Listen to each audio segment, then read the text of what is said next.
সাভারে শীতকালীন সবজি বেগুনের ভালো ফলন হয়েছে, অথচ ন্যায্য মূল্য না পাওয়ার অভিযোগ জানিয়েছেন কৃষকরা। এ নিয়ে আরো জানিয়েছেন সহকর্মী নাজমুল হুদা। দর্শক, এই মুহূর্তে রয়েছি সাদাপুরে এবং আমরা দেখেছি যে এই অঞ্চলে প্রায় সাভার উপজেলায় প্রায় ৩৬৫ হেক্টর জমিতে কিন্তু যে বেগুন চাষ হয়েছে এবং বেগুন চাষ কিন্তু এই বছরে কিন্তু ব্যাপক বেগুনের বাম্পার ফলন দেখা দিয়েছে। আমরা যদি এখানকার যে বেগুন ক্ষেতগুলোতে দেখি যে সব ধরনের লাফা বেগুন, কালো বেগুন এবং যেসব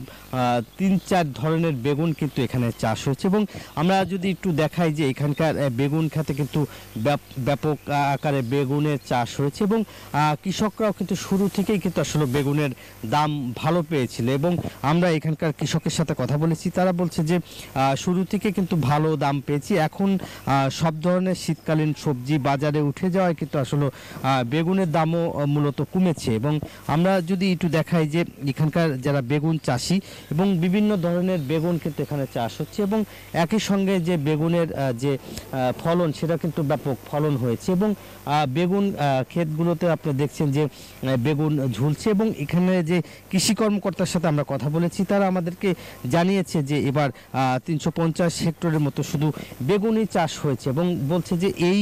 সাভারে কিন্তু ভালো বেগুন উৎপাদন হচ্ছে এবং একই সঙ্গে কিন্তু আপনার বেগুন যে উৎপাদনের পাশাপাশি অন্যান্য যে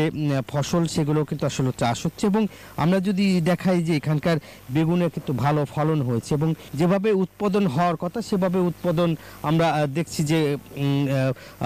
তারা কৃষকরা আসলে ক্ষতিগ্রস্ত হচ্ছে, যেহেতু কৃষকরা ন্যায্য মূল্য যে দাম সেটা আসলে পাচ্ছে না বলে তারা অভিযোগ করছে। এই যে শীতকালীন যে সবজির বাজারে এখন খরচের উৎপাদনের চাইতে খরচ তারা তুলতে পারছে না, কৃষকরা এই অভিযোগ করছে। এই ছিল আমার কাছে সাভারের